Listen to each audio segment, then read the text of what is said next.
afternoon. Thank you all for coming today to one of our crucial conversations. And want to thank our guests that we have today for coming and joining us. Dr. Alma Clayton-Pedersen, who is the former Vice President for Education and Institutional Renewal at AAC&U, and is the current CEO of America's Consulting Group, and also a very important part of the introduction for Dr. Pedersen is that she was one of the group that actually created inclusive excellence about a decade ago. So something that we have been very fortunate to have the opportunity to build on, think about, and work with. We're also joined by my friend and colleague. We had the opportunity to work together for a number of years, Julián Castro, who is the former Secretary of Housing and Urban Development and the former mayor of San Antonio as well. And I'm going to say, Julián, I do want to just say, you know, here at American University, many important things have been announced. You know, President Eisenhower introduced the School of International Service. President Kennedy gave a really important speech on peace.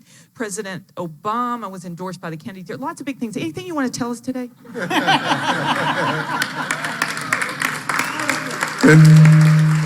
was good. Thank you for that question. The Spurs are going to win the championship this year. That's what I'll say. He's good. I worked with him. He's good. I also want to thank our board chair, Jack Cassell, who's up from Florida to attend this session with us, as well as our vice chairman, Mark Duber, both here today. Our provost, Scott Bass. Scott, thank you for joining us as well. Many of our deans, as I look around, our chair of PCDI, our cabinet in terms of the leadership of the university, coming today and participating in this effort and being a part of getting us this far and going to be a part of leading us as we go forward. I also want to recognize, and I'm looking for her, Makiba Clay. There's Makiba, who helped us a tremendous amount with this work. We're pleased that you were able to come back and be with us today. So many thank yous. I want to kind of quickly go over the format. So we're going to try and do this in a pretty interactive way, and that means not doing the usual, which we do in these kinds of sessions, where we have a dialogue and then at the end you ask your questions. We're actually going to break it into 3 parts so that we can have a situation where we kind of talk about a subject and then do questions so you can engage in the topic. And so we can move through topics, but you can engage and not wait until the end to do that. So that's the format for today. I think you all see the microphones on the sides here. And I would just urge and encourage everyone to either make your question or your comment concise so that we can have more folks participate. I'm in charge of the logistics today, too. So I just want to say just a word about our plan for inclusive excellence at the beginning here. We'll talk a little bit more about it at the 3rd session, but I do just want to recognize some key points because I think they'll be important background for our conversation. Inclusive excellence in our plan we have 5 parts to our plan that we have announced. Important to recognize all these pieces and parts. 1 is training, learning, and development.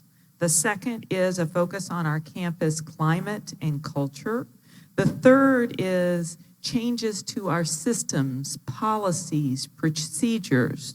4th is in the area of curriculum. And 5th is in the area of access and equity, and that is with regards to our students, our faculty, and our staff. So just a brief outline of the plan. I'll say more about it a little later, but thought it was important for those of you who haven't had an opportunity to look at the plan to know a little bit about it. And with that, we're going to start with personal experience. And as you all think about the experiences related to diversity, equity, and inclusion, and you think about your life and your experiences, whether it's your work or personal experiences, what stands out for you? What's something that we can begin with to understand that in this space, what stands out for you? And Alma, why don't we start with you? Thank you all for being here. It's sort of scary. This is the first time I've ever been in this kind of venue. But for me, Diversity is a part of my life, and it has been all my life. I came up as the last of 8 children, and with a single parent at part of that time. And so I understand very deeply what students who come to an institution like this with a different kind of background. And so I've spent my whole life trying to prepare students for things like this, and mostly working in low-income communities, mostly housing projects, before I went to Vanderbilt. For me, it is having someone there who can say, you can do this. And coming from every and all places, not just from my family, but from people at school. My high school teacher was very, very important to me because it was only a couple years after my mother died, and I was still grieving. But there was no counseling in my community for the 7 others and myself. And I bet that it is still such today, that people with wealth can have their children get counseling. People who, like our family, who was a working class, had to depend on whatever we could get. And my parents were very adamant that we would all go to Catholic school, all 8 of us, in a working class family. So for me, the diversity is about utilizing every bit of what we have available to us for learning and development. We are a higher education institution, and we should be thinking higher, not just going through the motions of education, thinking higher. And it's when we parlay that diversity that students learn at very high levels. Not just me being there because I'm a person of color, but everyone engaging in who they are for the purpose of learning. Thank you, Alma. Julián? Yeah, thank you, President Burwell, for the invitation to be here as well. Thank all of you all for being here.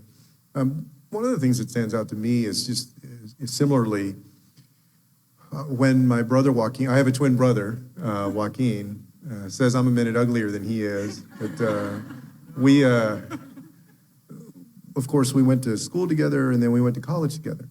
What stood out for me, and still stands out, is that we had grown up in a community that, and we went to a high school that was probably between 85 and 90% Mexican American. You know, not even Latino or Latina, like Mexican American in San Antonio, Texas, on the west side there. And when we went away to college, it was really the first time that we'd ever been away from home. And, we got there, and on the very first day, it was like a new world had opened up for us of diversity, of people we went to Stanford, every state in the union, and I think at that time the class had people from 37 different nations, as I'm sure y'all do here, maybe even more. And just the kind of the question that you have of whether you can have the confidence in yourself to contribute something to a group of folks that are also very smart, that are very accomplished, oftentimes that have seen more of the world than you have, that have grown up in more diverse communities. I remember talking to somebody that had taken 12 AP classes, and I think my high school offered 2. And on the first day that we got there, Joaquin and I went to the little computer lab they had. In each dorm, they had a computer room, and we were trying to move the cursor. He was trying to move the cursor on the screen, and he turned the mouse over and started rolling the ball to try and turn the cursor. But just the difference from what I had grown up to when I went to college, how much more diverse it was, and that is, I think, kind of a moment of truth, and that you do need those folks that believe in you and can help instill confidence in you. That's one of the things that I remember. And I remember that AP difference. There were no AP classes. And you arrive and you're like, wow, there were 5 of us from West Virginia when I arrived at my university, and that was it. And you were just learning and seeing all these different things as you experienced so many different things that you'd never really seen before. Coming from a town of 3,000 people, the kinds of people that I met and saw when I got to Harvard. When we think about issues of equity and inclusion in our society, Alma, this has been an ongoing challenge in higher education. You've worked on it for a long time in higher education, and why are we still struggling in 2018? And what is it we don't get in higher education? And what are the gaps so that we can learn from this time that you spent in terms of in higher education broadly? What are the things, why do we continue on this journey in the way that we do, and what are some of the biggest gaps you see? Well, I keep turning this off so there's no feedback. I think there are three things that I'd like to discuss with this group. My background is in human and organizational development. So for me, the first thing we learned was there is a difference between human service organizations and business. But in 1980, then President Reagan proclaimed that education was a private good. And I would argue that that's part of why we're still where we are, because it was a mind shift from thinking about education as a civic good for the nation. And so I think people haven't discerned the distinction between what does it mean to shape human beings to be different people versus making money. And I see a lot of heads nodding here. And I think that's part of the problem. We have to have money in order to run this illustrious institution and all the others in this country, the more than 3,000 of them. But if we lose sight of the civic part of what education is supposed to do for us as a nation, I think we've lost our soul as a nation. And I'm not pointing fingers at anybody, because every president has done something that has shifted our thinking about what is education. But I think we're at a somewhat low point, not because of the president, but because it's been a long-term evolution to that, starting with the notion that it is a private good. And once we think about it as something for us, we don't think about the other. We think about ourselves.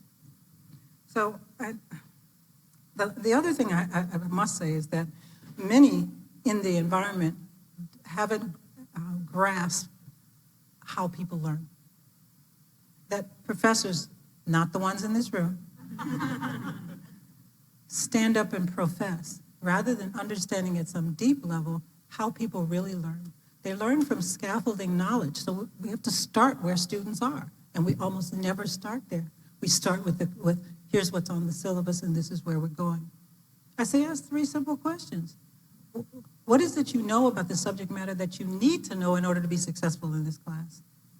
Tell us something personal about you and the way you learn, and just tell me about yourself. And that gives the faculty member a way to know how to build for that student, each and every one of them. Now, that's a hard task, but we have to undertake it if we are to reclaim the civic nature of what higher education is all about.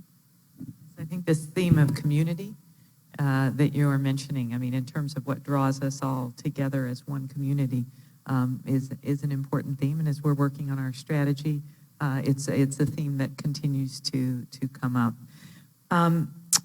Julián, higher education is a reflection of broader society, and getting to the point that I think Alma was just making. So when you think about the challenges here and relating them to broader society, you know, because you've worked in terms of being a mayor, in terms of being a secretary, what needs to be done so that we can achieve a more equitable and inclusive society from the perspective of the work that you've seen and done? I think a couple of things, that we need to empower every single young person from the time that they're born, no matter what their background is. I'll give you a very personal example of that in my own family. I have a son and a daughter. My daughter is about to turn 9, but a few years ago,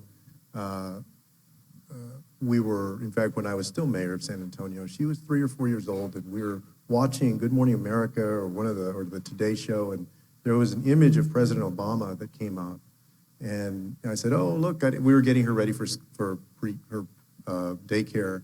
I said, "Oh, look, there's the president. You can be president one day." She said, "Oh, that's for boys." Like right away. Now, my daughter, number one, so that sends off alarm bells. What do I need to do differently as a parent? But also that a child that young, a girl that young can already think that. And I know that my daughter is not the only girl that gets that kind of, sense. So right away I told her, no, you can be the president, you can be a doctor, you can be an engineer, you can be anything that you want to be. But I think that we need to figure out ways from the very beginning to undo a lot of what has been done in the past in terms of expectations and roles, so that we empower people. We did some of that at HUD when we tried to, I think in a very practical way, extend broadband to folks living in public housing, because the vast majority of folks don't have internet access who live in public housing, and so they get further and further behind. But every single way that we can put people in a position to be well educated, to have confidence in themselves, and be ready for higher education, because I do think that some of the answer to the question of why does higher education continue to grapple with things that we could have talked about 30 years ago, 40 years ago, is because we're still dealing. You're getting them. You're getting, young people come, when they're 18 years old, and they've already had that 18-year foundation moving up through society. So we need to start at the very beginning and empower folks. I'm going to give people a little warning. We're going to do some questions now, and we'll do questions to about 5 after 3 in terms of this section. So if folks want to do that, I'm going to kind of maybe bring your all's 2 comments together as people are maybe going to the mics.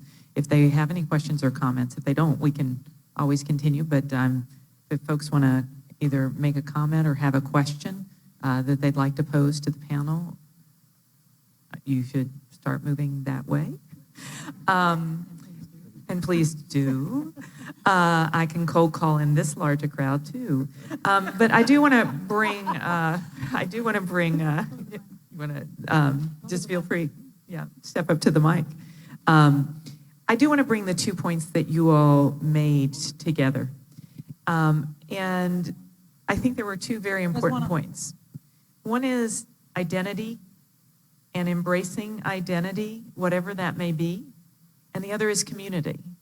And so I think, the sweet spot of what we are all going to be trying to do is make sure that we all think about our own identities, how it contributes to community, and that there is an understanding among all of us that it is all of those identities that create a greater community. With that, in terms of some of the concepts and themes that I think we're going to see continuing throughout here, and that is how I think, and that's why inclusive excellence is what we're thinking and what we want to pursue, because it is about understanding that my identity contributes to the community, and that everyone else's identity contributes to the strength of the community, which is a part of why we want to respect and embrace everyone's identity and the differences that we have, because we know it's going to make our community better, and it's going to make our community stronger, as well as making us better and stronger. Yes? So there are 3 elements that I want to introduce. One, I don't think... Do you mind introducing yourself? My name is Farzan Illich, and I went to school here. Number one, the exclusion is not just about identity and identity politics. Throughout history, creative genius has been the most excluded because the idiocracy just doesn't like creative genius. 2, there's a psychosocial basis for this that has to need to be dealt with. Morton Deutsch has provided ample tools for this.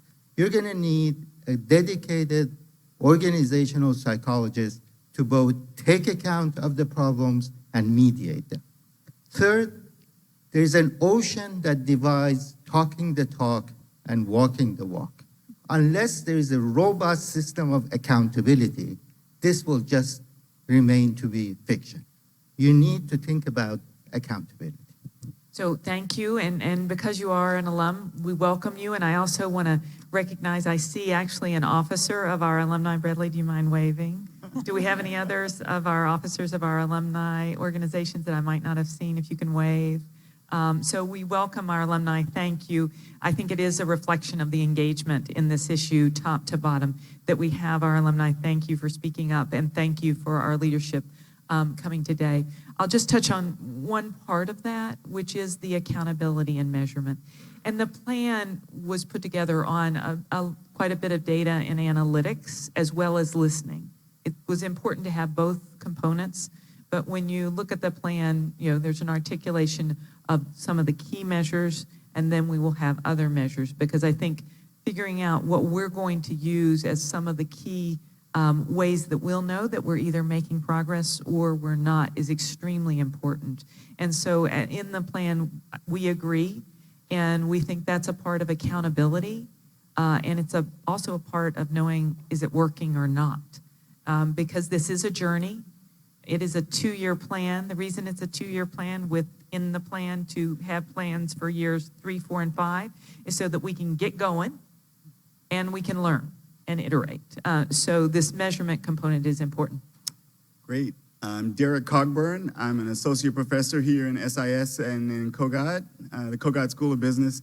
And I also want to say I was with Secretary Castro and your delegation in Ecuador during the Habitat 3 a few years ago. So really excited to have you here.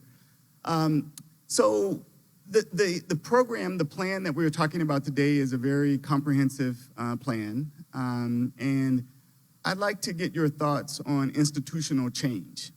So how do you facilitate institutional change? This plan has to operate at so many levels.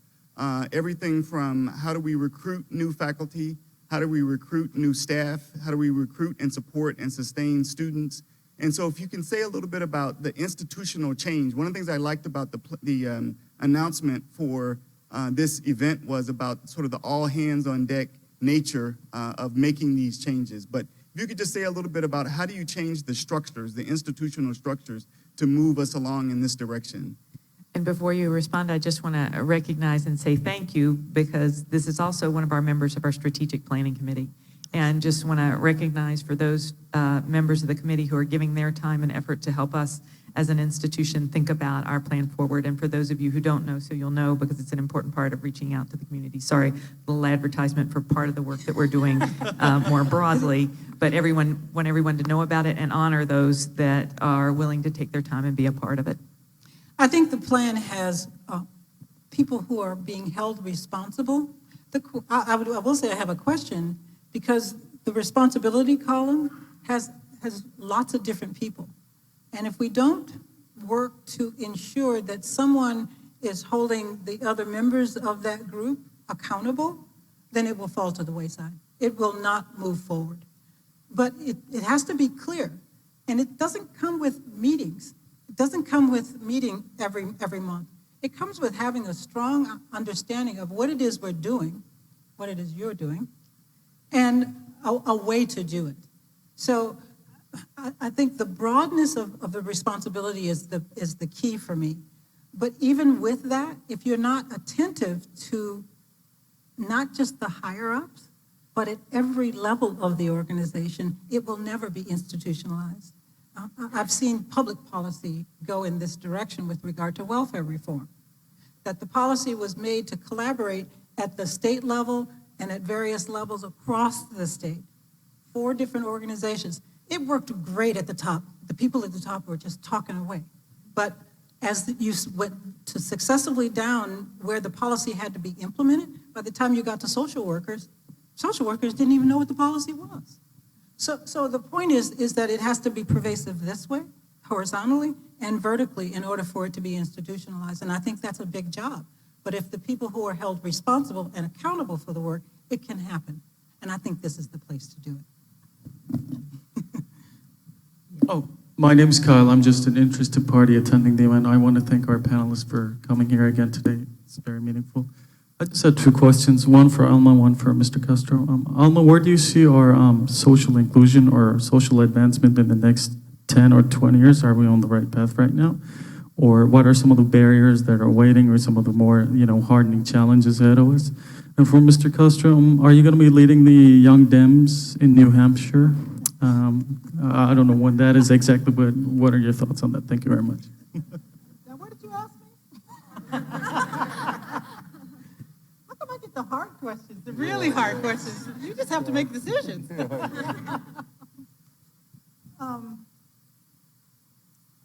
hard. It's hard, particularly now, because we're so wrapped up in negative versus, okay, letting that not be, but recognizing it's there, but moving beyond it. So for me, looking 20 years down the road, I just spent the morning looking 25 years back and seeing that we're still in the same place and in fact worse off. And my goal is to try and help institutions move forward and hold their feet to the fire. And this sounds to me like a place that wants their feet held to the fire. And the plan does that. But I'm frightened for the future because I see so much of the past in today. And I know I see a lot of heads nodding. So we have to be diligent. We have to hold our own feet to the fire. Don't put it off on other people. Don't put your finger, because that thumb is pointing right back at you. What are you doing? Ask yourself, what are you doing to change the climate? What are you doing to take the hand of somebody and help them empower themselves to become citizens of this nation? Yes, I would just add to that that AU will know that it's succeeded in positively changing the culture this way when everybody knows it about AU. That's the way that incoming students think, oh yeah, if I go there, this is the experience that I'm going to have. And it's just become kind of the way that it is. I'm very encouraged by the plan because it does have all of the components that I think that you need to get there, including accountability, but also it's holistic, it's kaleidoscopic, talking about climate, obviously the new hires that y'all have done, and so a diversity of voices, which is also very important. And sad to say that a lot of universities either haven't gotten that or haven't stepped up in the same way. And so kudos to y'all for doing that. If you continue along that track and have that accountability, then I do believe that this will be the place that is known for it. And I think that will have a tremendous positive impact on the students who come through here. And also, I definitely take the point about, we want folks to be better civic participants through their education, and there's a great value.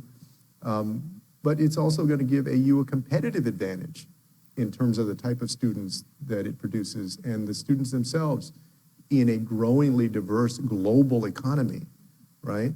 So all of that is positive. And New Hampshire? And I would just, echo the point. Everyone may or may not have seen, the ask that please do read the plan and find, even if it's just the one place that you're going to do something. And we're going to work on, we want to hear, and you can go to the PCDI website and report in, but in 6 months, we actually want to ask.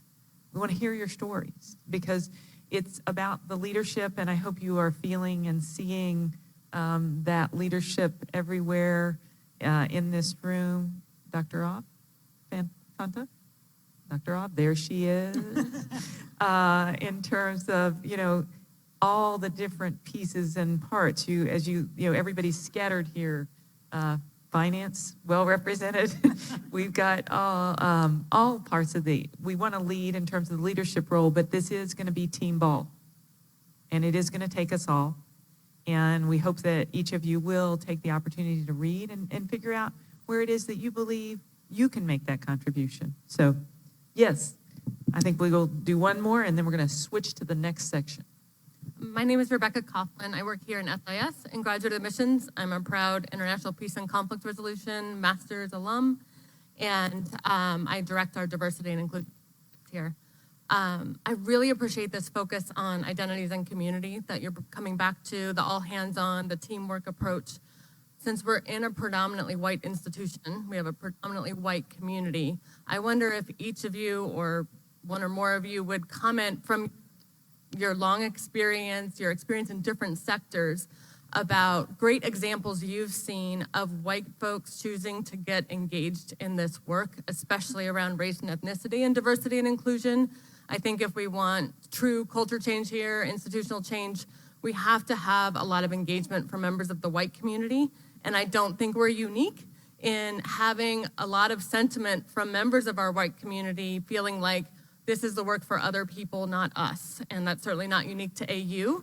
And it's been, as Dr. Pedersen was saying, this work is, lasting a long time, of course.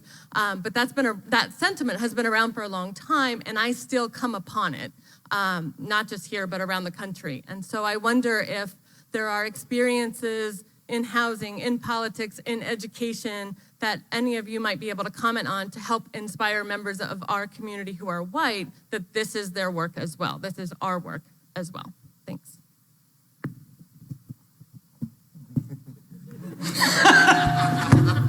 Seems like you have something to say. Go ahead and say. You do too, so okay. I'm working with a campus now that I think did a unique job of, it was different, but I think they'll have a similar outcome. They had each of the units, all 35 of them across the institution, have a conversation within their unit about what is inclusive excellence, so that there was a grounding. And then they were required to submit a 2-page summary of what they thought of it. And their leadership is now compiling all of that information in order to create the plan. I think the reason why they could do that is because they've been working on it so darn long. I mean, literally, they've been at this for 20 years, trying to create a plan, at least 10 years trying to create an inclusive excellence plan. But See how fast we are? but that was the key for me. This is different because you are a different institution. Institutions have to approach it from their own perspective and how they can do it. Look at the faces in this crowd. That campus doesn't look like this. And so I think it makes it different. You have a group of people who are committed to the work and they have a vested interest in the work. You get about 43% of your population that is either international or people of color. And that doesn't include all the other, what I consider historically marginalized groups. So you've got a broad diversity here. So they don't have that. And so it does make a difference. And I think you've parlayed it extremely well with the way you've done it because you had the engagement of all those people. I think they're just going about it in a different way. But I also think the way they're doing it allows them to get complete engagement because they went through that exercise. And I think you will because you've got enough interest. So people have to come at it differently. And I would just, to that point, I want to recognize the importance of the work that went before I joined AU, and Colleen Jennings and Jeff, who are part of the President's Council on Diversity and Inclusion, that was started, and a lot of the listening that you're talking about in terms of the bringing together that has occurred even before we started the specific part of this effort, because I think that listening is a part of to the question that was asked. It's hearing what people think. And when I talk a little bit more about the plan, I think you'll hear how we tried to think through that very question of everybody's perspective about the plan, everybody's perspective in the institution, because it is a plan for all of us in terms of what we're trying to do together, all parts of our community. And so we'll come to that. But Leon, why don't you? I would say that of course, that everybody's participation in this is needed. That only having everybody's voice at the table can get you where you want to go. And more specifically, you really can't have this conversation without the voices of white people. Whether it's at the university or the outside world, it's impossible to have an effective, honest conversation without those voices. I'll just share that I think, I'll just speak for myself, that I think oftentimes, as people of color, that we feel like it's easy to get lost in the shuffle, that your perspective is not the mainline perspective. Oftentimes you're having to kind of offer it out there, and sometimes it gets taken up and sometimes it doesn't.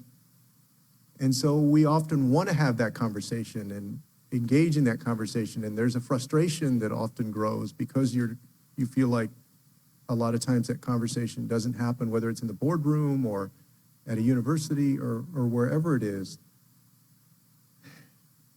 When we have the conversation, when you actually get people that are willing to be open and honest and have the conversation, I also feel that sometimes it's flipped, and that we so much want to get it out and say everything that we've wanted to say, that sometimes I think that for whites it can seem like they can't do any right, that the only thing they can do is listen, because hey, don't say anything that's counter to.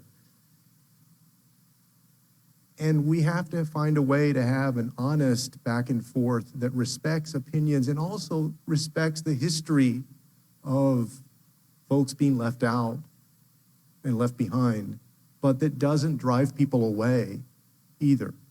And that, I think, is the hardest thing to do. But I do see the seeds of, being planted, of trying to get there, and the right moves being made. And so, my hope is that that y'all will be able to have that kind of fruitful conversation. So we're going to kind of talk a little bit about challenges and opportunities. And Alma, you spent a lot of time on inclusive excellence. And why do you think the inclusive excellence framework is the right one to achieve results? I'll talk a little bit about that later for us, but would love to hear your thoughts. Note the difference between the campus I talked about earlier and this one. It allows for campuses to approach it in the ways that make sense for them. So I can't say yours is right for another institution, but it's darn right for American University because it's your plan. And when it's yours, instead of somebody saying, okay, here's what you should do, people buy it. I hate the phrase buy it. I like the word engagement. So you engage the community versus telling them this is what we need to do. But the concept itself is difficult to understand because it seems oxymoronic just from Jump Street. I mean, you think about inclusive excellence. Well, excellence means excluding, if you think about it. Excellence, but we have to reframe the way we think about what is excellent, how we each get to it in different ways, instead of prescribing that you can only approach it this way, and if you approach it this way, you get a D, and if you approach it this way, you get an A. Well, that's a matter of perspective of approach, and our job, again, is to help students see the difference, help our colleagues see the difference in the way they're doing it and the way that it works best for American University. And for the students, the way it works best in understanding political science, English, chemistry, that if we can bring in examples that resonate with different people, then we have an opportunity to scaffold that learning so that everyone can achieve that excellence. But we don't necessarily think in that way. So if we could create ways where faculty can talk together and move out of the silos that exist in disciplines and do more interdisciplinary work, we might be able to achieve this at the highest levels and do what Julián is saying, and that is make AU the place to be and keep people and graduate them.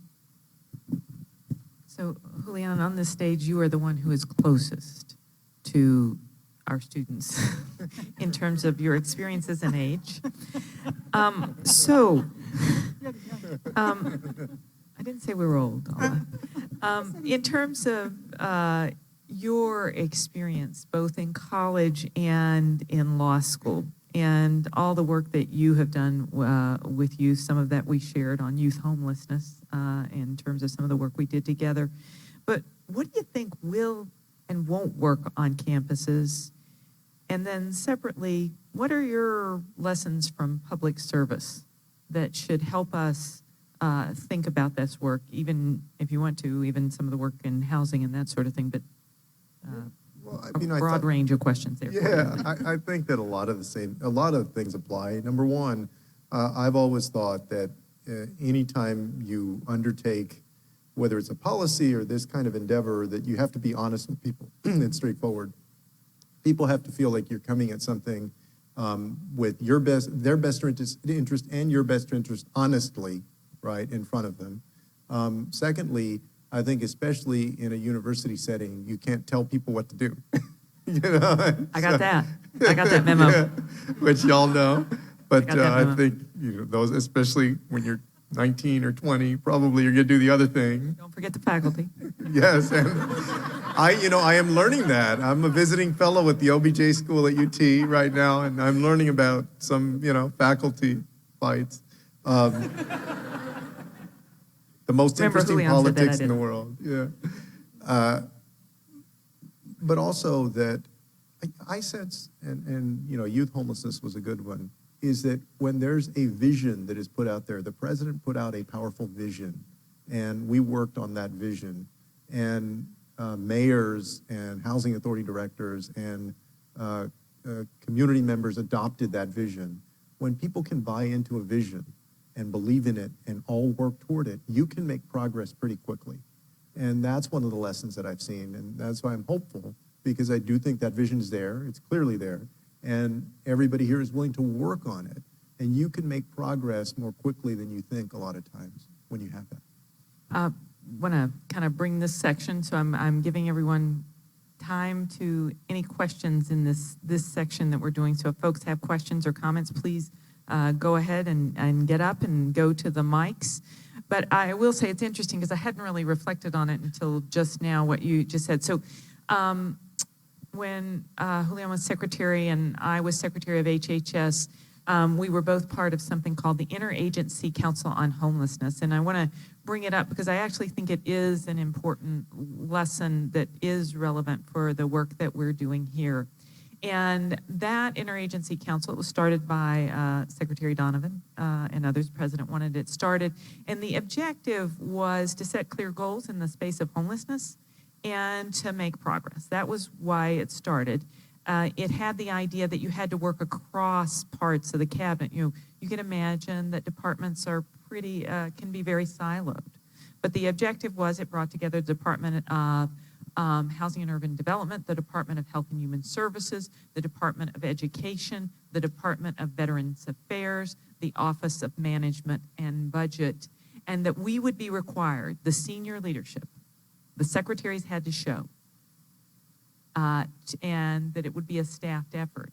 And what I think is an important lesson that I think you were articulating is it had several dimensions to it. Everybody had to play. Like, you had to come to the meeting ready with what HHS was going to contribute. It had clarity of a plan and goals. Veterans homelessness dropped dramatically, and we were starting the work on youth homelessness when we cycled out. But veterans homelessness, there are places in the country where it doesn't exist anymore. And so you had clear goals. You worked across. Then there was this other really important element, and it gets to an earlier comment that Alma made. It worked at the local level. And everyone at the local level understood they were supposed to work together like we were working together, and they were clear with the goals. And so I think there are some real lessons when one's working on difficult problems, because while there are policy issues around homelessness, there are culture and other issues in terms of the recognition of the issues, and cultural things come into play. So, yes. When I was a community services director in that low-income community that I discussed, we tried to bring together the Metro Action Commission, the local housing development, and the local churches to provide more services to young people in the community who were, in the summertime, left to their own devices. Schools were closed and so on. You can't imagine without that structure of a mandate with resources to get it done, that all collaboration doesn't work without resources and the drive and the goals. We had a goal, but people were fighting over who's going to get the grant from JTPA or CETA. I mean, that's before your time, but not before yours. I've worked on those programs. And so we finally had to disband the collaborative because people wouldn't play, because there was not an overarching framework for the work. So we did the work without the rest of the folks. So I just wanted to Some questions. Why don't we start over here, and then we'll come back over here. Hi, my name is Rafael Cestero. I'm a student here at AU. I'm an undergrad student. And from a perspective of a community organizer, and work that many of you have done on the panel, what do you think, and opportunities at AU, you've talked about how close to 45% is either international or from a minority community. What is the best way, and how can we best utilize the voices of the communities here at AU, and how do we bring those to the forefront of this conversation about diversity and inclusion? Because those are the people that we are necessarily, and that we are trying to include into our community as an AU as a whole. As I mentioned earlier, we did a workshop, and I think we ought to harness the incessant mobile phone and have people record their own stories and submit them and take some of them and create tools that help people get the work done. Just asking yourselves. I mean, you do a lot of selfies, but they're stills. How about selfie videos? Talking about the experience and making people think about it in a way that is a learning experience as well. So I think a couple of things in terms of the input to the plan and then the implementation of the plan in terms of those student groups that are going to be an important part of it, and whether it was the conversations. And I think this fall I had 19 different student meetings, and that's not even, just kind of sitting down with people at Mary Graydon a couple times, which you can imagine. I just go and sit down at TDR in Mary Graydon, go downstairs and just sit down with people and just listening and hearing. I think that's an important part of it. I think an important part, though, is the implementation, because we're now at that stage. You want to continually listen, and we're going to do that. But it is the implementation in terms of the work we need, and whether that's the organizations coming together and working together, or the way that we are using students in AUX 1 and 2 in terms of the integration of students as a part of that learning, and how students are a part of that engagement in the way that you're talking about, where it's real, where it's live, where they are part of the learning and teaching as well. And so trying to get that right balance. And, we're trying with AUX 1 and 2. And Jessica, I think I saw you here. There you are. In terms of, that work, and we are listening. That's why we piloted. So that we could learn, and we could learn about the curriculum. And there have been comments about the curriculum that it needed to be improved. There have been other kinds of comments. And we did small pilot, now larger pilot, before we go full to get to how do we do some of those things. And we'll continue to learn, and we welcome the feedback in doing that. Hi there, my name is Carl Amrit, student at the School of Public Affairs. I want to say thank you for the organizer for putting on this event, and also the panelists for joining us today. It's really a great opportunity to have a chance to speak with you. I wanted to say, before coming to American University, I was at 3 other institutions prior to coming, and from all my experiences, that I want to say that challenges are not unique to American universities. I think it's across all colleges and universities. There's unique sets of challenges we all have to face, but what's unique about American University is the response. And so I want to recognize that, starting with a plan that has been tremendous, and it's really pushing the endeavor and making sure that we're responding in a proactive and real way. And so my question relates to the changing environment outside of American University, whether that's a political environment or the social environment. There's different challenges that is going to be presented to American University in the future. How do you propose, or what do you recommend for us to going forward? How do we prepare for those to mitigate those threats? How do we make sure that beyond this plan, we're building tenets in our community so where we can look back and say, this is what we stand for, despite any future challenge that we may face? Thank you. Yeah, it's a great question. Thank you for being a part of this. That's why I think this work is so important right now, because our national mood, our political climate and discourse is going in many ways in the opposite direction, and has unleashed too oftentimes the forces of division and even of bigotry and hate. And I see all in the years to come as ambassadors of appreciation of differences, beyond tolerance, but appreciation of others, and of folks who understand the value of operating in a diverse environment and why we ought to have that in the corporate boardroom and the workplace and the schoolhouse and everywhere else. So I know that there could be a tendency to think by some, well, how realistic is this? I mean, are we really in our own little bubble here while, really out there, look at that world out there? But the answer is not to become more like that political discourse or this climate. It's to be ambassadors of positive change of that.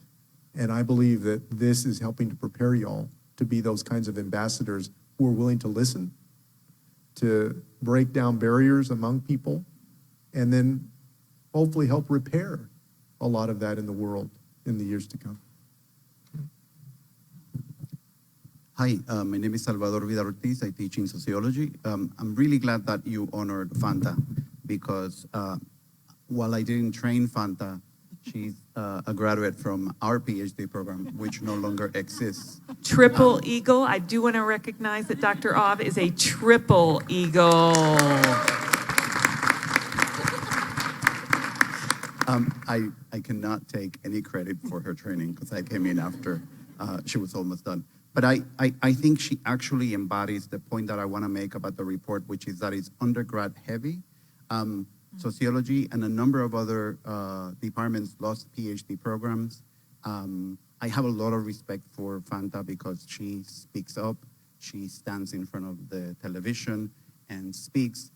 But I also think that sometimes institutional racism operates when we expect non-white people to say things about racism, as the previous person spoke. So I think I'm really interested in thinking structurally about how do we actually bring dozens, if not hundreds, of PhD students into new programs, that we find the money to do that, so that we don't say we need more people of color with PhDs, but we actually train them. That to me is real structural change, and it doesn't really become limited to undergraduate education. So I'd like to hear more about that vision that gets us through the pipeline and people with PhDs who actually get to change some of those structural conditions. So I think the question of graduate emphasis here and diversity and inclusion within that is, it's a subset of our graduate programs. I think everybody here probably has a sense. We're about 8,000 undergraduates, about 5,000 graduate students, for those who don't have a sense of our size and our magnitude. And I think the pipeline questions, just extend all the way. I think as part of inclusive excellence, we have to think about it all the way. And by that, we don't actually control an important part of the pipeline, which is high school, and that part of it. But we have to think about it all the way, from that start through the point at which you're talking about in terms of getting more and more folks into that pipeline for PhDs. And I think one of the most important things that we can do, because our PhD programs, to your point about pipeline and changing the dynamic structurally over time, is that how many of our students, now that we have a more diverse student body, are moving on and will pursue that. And so I think it's about PhDs here at American University. And as much as I want triple eagles like Dr. Ov, I also recognize that what I hope we're doing is producing many people who will go on to PhDs, not just here at American University. So I think we have to think about it both for us, but broadly in terms of the impact that we're having. Good afternoon, everybody. My name is Yamilet Payano. I'm a senior here at American University. My question is, as a Gates Scholar. And a Gates Scholar, among other things. But among many other things. My question to you is, as three very successful individuals, how would you suggest that we as students, and I would dare say faculty and staff, move away from this component of competition that exists in higher education to embrace this new, more inclusive excellence plan that we have, that we're trying to implement? Do you mean competition within the institution or competition generally? Competition generally. Yeah, that's a big problem. No, because, how do I say this? Don't hold back, Alma. It's more like higher education has become a business, and that's why I alluded to it earlier. And so, because the undergraduate population is shrinking, many institutions have tried to expand what they do at different levels and still not meeting the budget, still not getting where they want to be, and that's not AU. But so many of them are in competition for the same students. And there's only one body for every student that we have. And instead of finding out where it is that the institution does best, which is why I think some programs get cut and some programs continue to grow, is because you have to at some point say, what can we do reasonably at a level of excellence that we want?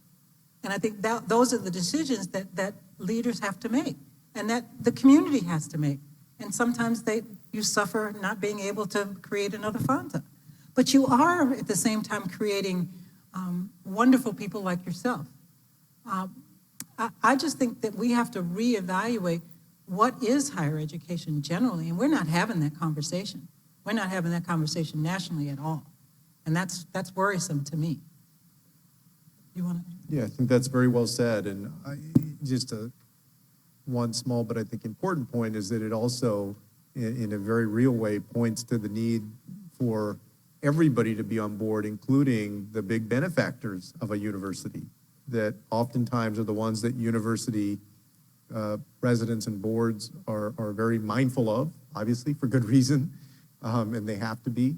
But for those benefactors to understand the value of what is being pursued and the kind of culture that is being embraced and what it adds to the students' lives and what it'll add to society out there. I think in terms of this question of us competing with others in this space, I actually really think this is one of the things that's really about us. And it's about us and who we want to be. I think this probably is the good transition to the last section and talking a little bit about the plan. Because I just think what we all need to do is our leadership and our community need to focus on getting us where we need to be.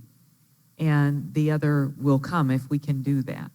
And that does sort of bring me to a little bit about the plan. So, when I read about inclusive excellence and started doing the reading about this, a couple things struck me.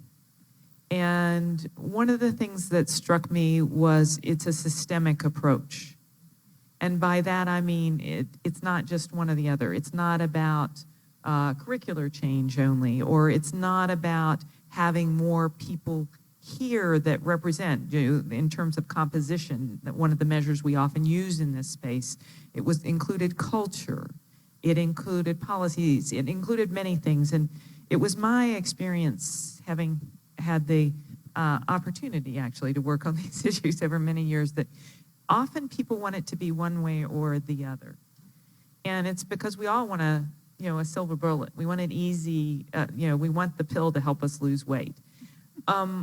But this is like losing weight. There's no simple, and you have to go at it. So I felt that the systemic nature, that what I worried about is if you bear down on one without doing the other, we're fortunate. We have increased the compositional diversity of this university. But clearly our inclusion and the cultural issues haven't caught up. And that doesn't mean that we need to not focus on composition. We need to continue, but we need to do work. And so you have to figure out where your emphasis is, but not doing it in a systemic approach, I think, is something that may be one of the answers to the question of why there hasn't been as much higher education success, because I think people pick. And I understand why you pick. I mean, everybody here knows I work in threes, I like priorities, that sort of thing. But this is a space where I think you have to do all the pieces and parts. You can have different emphasis at different times, and I think that is important, to get prioritized work that you succeed in. But so that's item one in terms of inclusive excellence and why we kind of chose this approach. The second thing that I thought was really important, and it gets to a little bit of this conversation, is that this is about excellence. And it's funny, I'd never actually thought of excellence as exclusion. It's funny, I had never thought of the word that way. I really hadn't until you said it, Alma. That came up in the conversation while we were developing the idea. That someone's, a dear friend who was passed, said, Alma, that, you know, the concept is, it's a great word and it'll resonate, but, you know, it's oxymoronic. And he said just what I said. It's funny because I guess I just don't kind of think of the world that way. And so I never actually even thought of it. I actually thought when I read this and the idea that this gets to the fundamental of, for you all, whether it's our students, our faculty, or our staff, for us to be excellent in the world today, inclusion is a part of that. And it is fundamental to who we are as a university in terms of critical thinking. It is what you come here and what we are all here about, which is that thinking and that learning.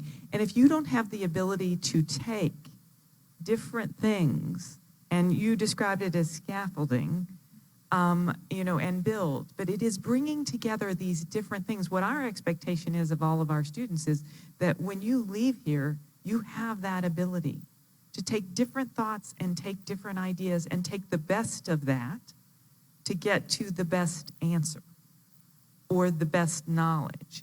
And so for us, this felt like this also gets to why all of us are part of it.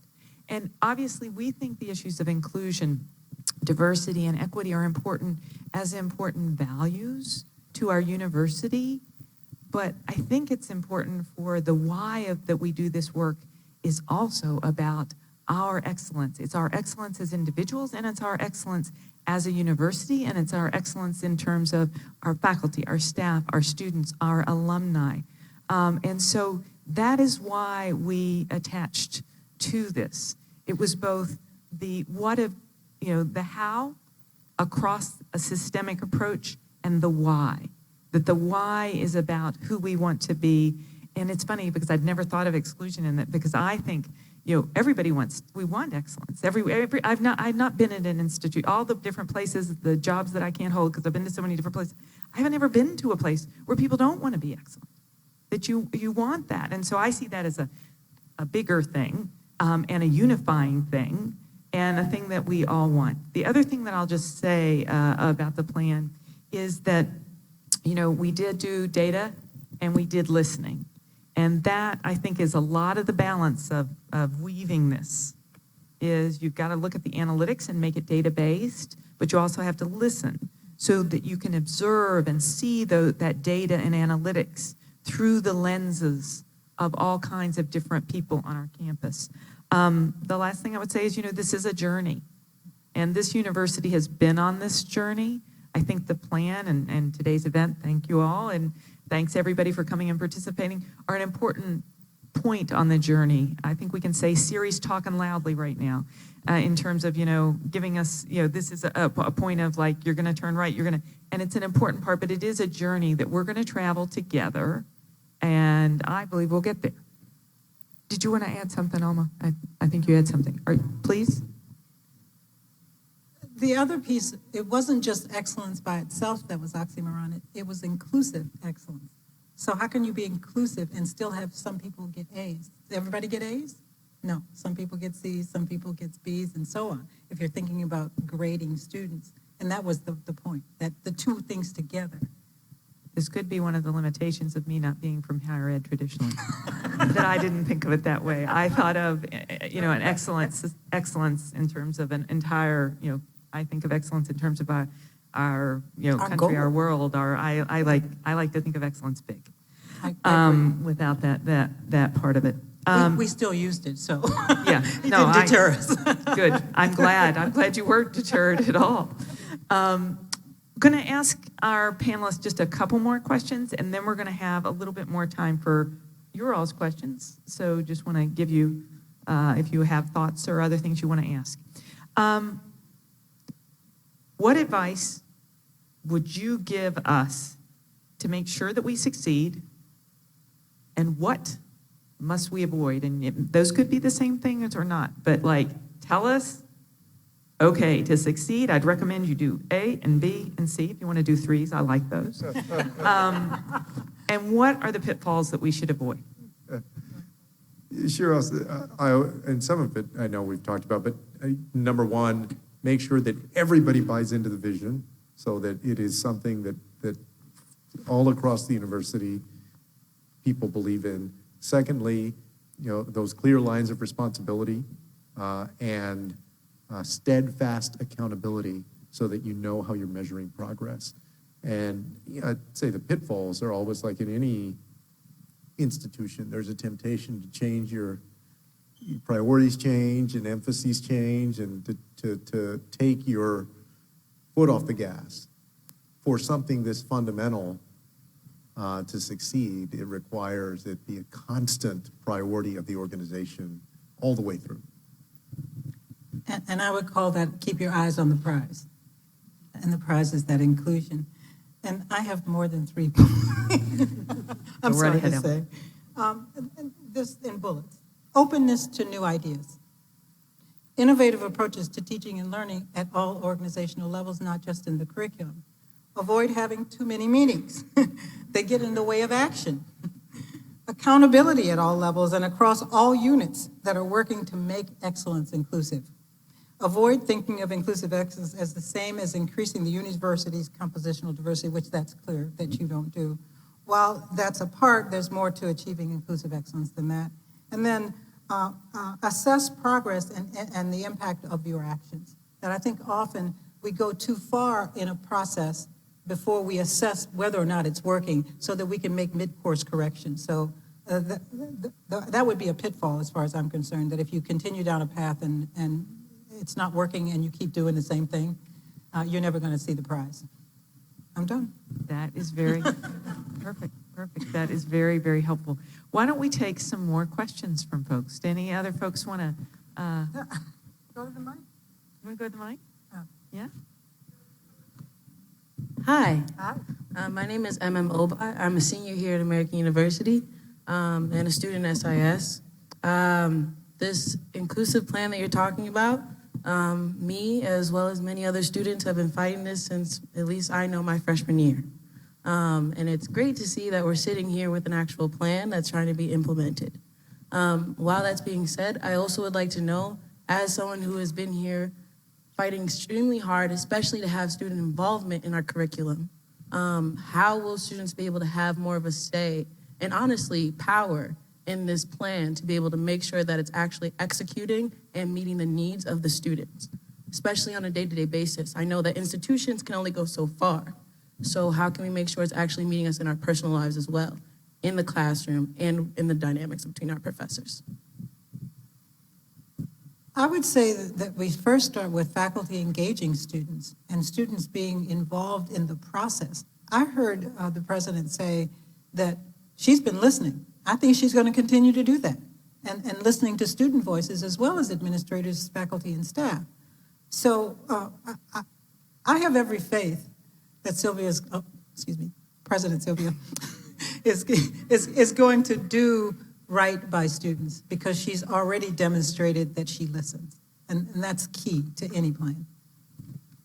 And I think we need to continue to have feedback, and we need to have that continued engagement and that implementation. And I am serious about asking everyone to look at the plan and figure out where it is you're going to engage and be ready in June, at the end of the semester, to tell us how you did it, so that we're creating that accountability in a different sense. We need to be held accountable in a stronger sense, and I appreciate that. But I think as a community, we've got to create some mechanisms, even if they're informal, where people kind of come to the table and say, here's what we're doing.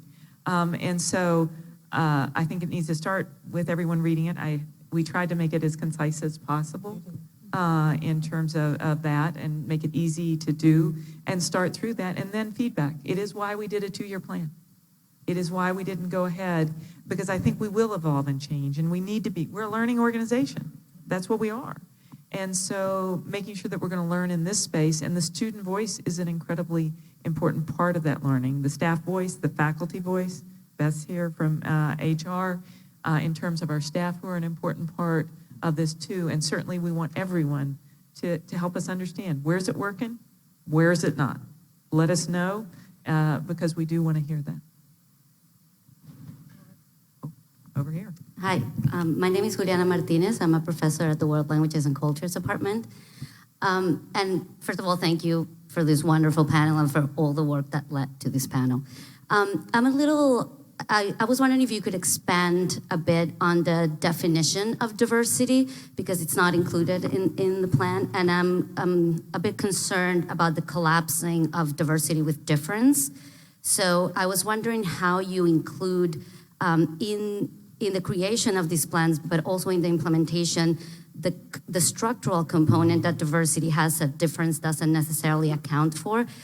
And I'm thinking back about this really important notion of empowering people, but how that concept of empowering can also be paternalist a little bit. And if you don't account for structural issues, it kind of becomes too individualized, and we're navigating very complex structural conditions, not only at AU, but of course in our country where inequality is increasing, whereas the panelists have mentioned there is a shifting role in the conception of education.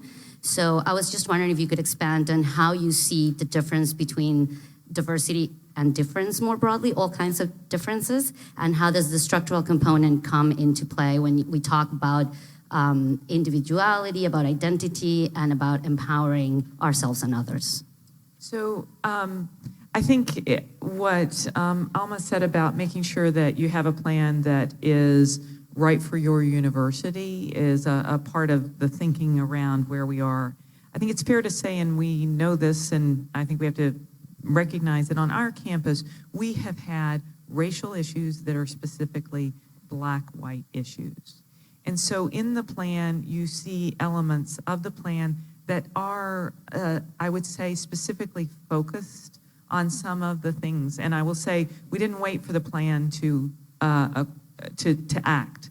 The changes that we did in bias reporting over the summer, in terms of making that hopefully easier, better, clearer, are important elements of acting on what is our issue that is a point of the arrow in terms of an important focus for us. I think with regard to the broader issues of how we think about inclusion, that is part of why we did inclusive excellence and used the word inclusive excellence, because I think as we work on these issues and the particular issue that is in front of us as a university, we actually have to work on the broader suite to make the university feel, I think, the way that you're talking about in terms of the recognition of different types of historical structures for all kinds, whether that's LGBT, it cuts across, Julián had a gender example. I think we need to work on the problems that are front and center, but as we work on those, I think we have to have consideration for this broader approach, and I think that's why for us, inclusive excellence is part of what we went for. I came prepared. I want you to know that this is a one-pager that provides definitions for all of the things that you just talked about. Diversity, inclusion, equity-mindedness, equity at a student-focused level, equity at an employee focus, culture, cultural competence, and that over extended period of time we can reach that cultural competence. But I think the first thing is for you to have a language to talk about it. Here's what we mean by diversity. It's broad. It's very broad. It's not race. It is a number of different things. And we created this after the fact because when we're out in the field trying to help people embrace inclusive excellence, these kinds of questions come up. And so I'm going to give this one pager to Fonza.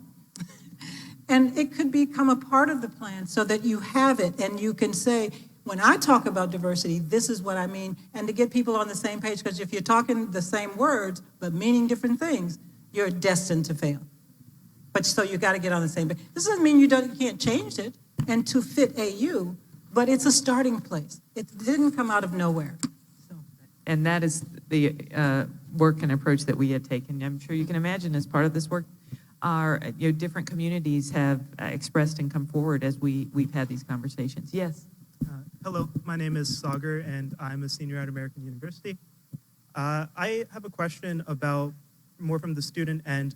What exactly can students expect, undergraduate students specifically, and specifically people of color, within the next 2 years? Obviously, this plan is a 2-year plan, and its change isn't going to come in a day. But are there realistic expectations besides the meeting space that younger students can expect so that their time here at American University isn't tainted by this feeling of not being included? So I would expect that we will see is I think the cultural issues and the measures that we're using, and we use the campus surveys. There are 2 different surveys we use. There's a national survey, and it now has a diversity and inclusion component. We are a part of that diversity and inclusion component. That's a national survey that will help us understand the cultural issues. We do our survey, in other words, the AU one, on the every other year. I'll be honest and say, do I think we're going to see movement in, because of when the survey gets done during that time period? I'm not sure that we will. I would say hopefully in years 3 and 4, we'll start to see that. I think what we will see is the work that's going to go on in education and learning. I think that in and of itself, doing that work and making sure that we are doing the right kind of education and learning and training that's getting the results, that we'll see advances in that space. I think we're going to see efforts that are going to be models. That's part of why we're doing the grants, the mini grants. For those of you who have ideas, we're actually going to fund ideas, whether they come from students, faculty, or staff, of things that work. And so I think we'll see some of those things start to happen as well. Our policies and procedures, hopefully you've already started to see that in terms of the bias reporting. The other thing that I hope you see already is an approach to communication and transparency around this issue that is a change that I hope you've already started to feel, in terms of whether that was around the incident that happened in September or even this conversation and how we are approaching that. And so those are some of the specific things that I think folks will see. I am being honest about, I don't know that we'll move the cultural numbers in that short a period of time. I would love to see that. I think that would be wonderful, and I would love it, but I'm also realistic about this is hard work. And it's to Julián's point, you got to stick with it, and it will take some time. Yes. Hello, my name is Mackenzie Gold-Quiroz. I feel I should mention I'm from San Antonio, so Vas Bruce Va. But my question is along a similar line, that within higher education, there's a unique issue of institutional memory, and that every 4 years, our entire population is different. This is a 2-year plan, so within the next 2 years, we will have about 4,000 new students if we don't grow. So my question is, what is our plan to address that? What is our plan to look back and say, this is our history, to be transparent about our history, and to be honest with the kids coming in who have no idea what's going on? I would just say, actually, I think many students do have ideas in terms of, when we're engaging with the population out there in terms of that. And I think part of the plan is, and one of the important things is, all of those students that will be coming in as freshmen, they're going to be a part of AUX 1 and 2. And that is something that is, I think, different in terms of, we're taking an approach and we're going to try it. And we're going to measure it and see if we get the kind of results we want, because we're doing something that hasn't, Alma will say, has not been done on campuses in terms of, no, everybody knew coming in, you're going to have that experience and talk about these things in a way that's not traditionally done, in a way that engages students. To our earlier question about, we had a couple questions about student engagement.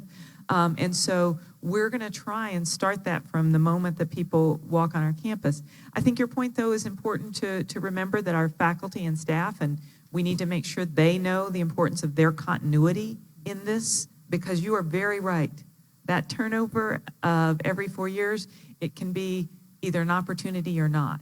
And I think what we want to do is take the plan and have elements of the plan that make that an opportunity to try and move forward more quickly because you're bringing in new people and have them have a new and different experience. Hi, Colleen Sinette Jennings, co-chair of President's Council on Diversity and Inclusion. We need to pause and thank Kelly.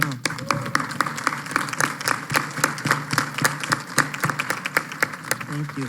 Just want to acknowledge we're a three-legged stool, so I want to acknowledge my co-chair, Jeff Rutenbeck, and our project manager, Bridget Cooney, who are sitting up front as well. We're a trio. And I always want to say thank you for the question about definitions, and thank you for the model, because that's one of the things that PCDI is continuing to work on, and then you'll hear more about, but we've spent a lot of time because the question that President Burwell put to us is, what do these words and terms mean for us? So that's something we're working on. I want to ask a slightly harder question. It's one that I wrestle with. Absolutely, we have to have multiple points of view, and everybody has to be at the table. There are hardcore resistors to what we are trying to accomplish, and it seems to me as if we are living in a time and an environment where those hardcore resistors are invested in destroying unity and invested in empowering very destructive and ugly kinds of conversations. How do you bring everybody together and make sure you respect all the points of view, but what do you do with the points of view, I'm sorry, that are just wrong? Educate them. I think our fundamental responsibility in higher education is to educate and to help students understand that what they're getting is an understanding of what does it mean to be a citizen, not just of this country, but of the world. And if they continue down the path of destruction, it will lead to the destruction not just of this country, but of the world. And that frightens me. That frightens me deeply. But I want to say something else about critical mass. I think that we believe that we have to have 100% of anything in order to succeed, and I disagree with that. I think if we have a critical mass, think about the civil rights movement. Did we have 100% of the people marching in the streets? Let me say H, no. But we had enough where it turned the tide. And I believe this is the moment for us to do that. Let them be, but let us not be bystanders to the hate. Let us be able to respond productively to that hate in ways that teach. And if they don't learn, that's on them. And they get to go out into the world stupid of these issues, and see if they succeed. My point is we spend way too much time on the bigot, the detractors, the people who hate. Let us spend time on making ourselves strong enough to face them and not be bystanders when they hate. Question, what are you doing? Where do you think this leads us? And then if you can't get it, walk away. Let them be, because they are hurting themselves. Don't let them hurt you. Don't let them. Thank you. All right, we're going to quickly go through the last three comments so we keep ourselves on time. Let's go 1, 2, 3. All right. Thank you, President Burwell. I'm Joyce. I'm an undergraduate, first year. And quickly, I have a question that I think is sort of the flip side of, I think it was Miss Jennings who just spoke. So we have detractors to what we're trying to do. How do we account as a university for perhaps whatever the opposite of a detractor is, that is where we have a blind spot in our plan? What if there are marginalized communities that we're not accounting for? How does our plan have the structure that can account for those without having them on paper from the very beginning? I'm sorry. Yes, please. I'm sorry. You get them all. Oh, hi, AJ Springer over in University Communications and Marketing. And to kind of echo the last couple of points, I like the plan, and I think it's a good first step, and the technical things are there, but how is it that we begin to hold ourselves accountable, and we talk about the systems and the policies and procedures, but we don't really, at least in the plan, we don't really talk about what exactly that is. So how do we hold ourselves accountable when we're still struggling to name what needs to be fixed? Celine Marie Pascal, Department of Sociology. Thank you all very much in haste here.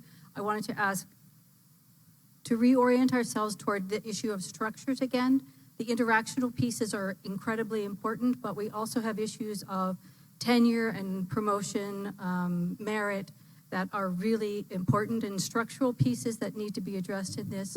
Along with that are ADA accommodations that we're really lagging in, and then a question about RISE and how that fits into the plan, because that seems to drop from view a bit.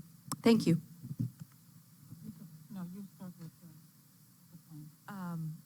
In terms of this question, it does come back to, I think, what we were talking about in terms of inclusive excellence and the definitions. I think once that is in place in the work of the President's Council on Diversity and Inclusion, I think that will feel better in terms of the issue that you're raising, because it is intended, as the other question that we responded to be inclusive. As I said, I think it's always important to recognize where we are and the important issues we need to work on right in front of us, but we need to do that in the context of the broader issues that I think you're referring to. So I'm hopeful that as we get these definitions, that will feel better. With regard to the question of the specifics in the plan, I think in terms of that, this is one of the things where you make a choice and a decision about what level of specificity you have. And we made a choice, and we made a choice to do 2 years instead of 5 at this particular point in time. And we made a choice to go ahead and work on the policies as they're coming up. That's why we changed the bias reporting. That's why we've done some other changes that actually occurred over the summer in our Title IX work. And so we are continuing on that, and they will become articulated and moved on over time. Understand that it is a weakness. We made a choice that we didn't wait for the specifics, so that we are a little bit building and flying airplane at the same time. But I'm being transparent. I actually believe movement and momentum for us as a community and continuing on that path is important. But that's where we're going to need the help to make sure that we are addressing the policies.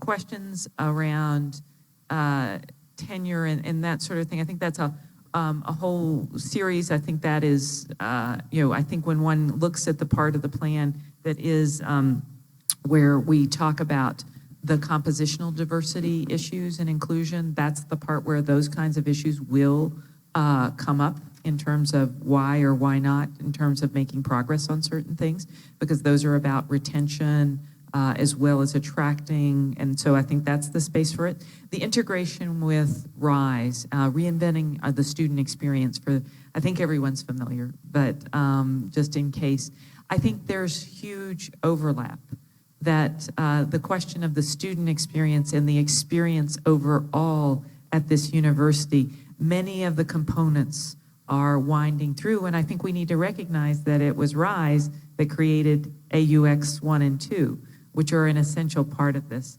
So I see them as threads that are weaving together and very aligned in both what they're trying to achieve and some of the very tools that we'll use will be aligned. Want to thank, we're at 4:02. I want to thank everybody for joining us and your participation today.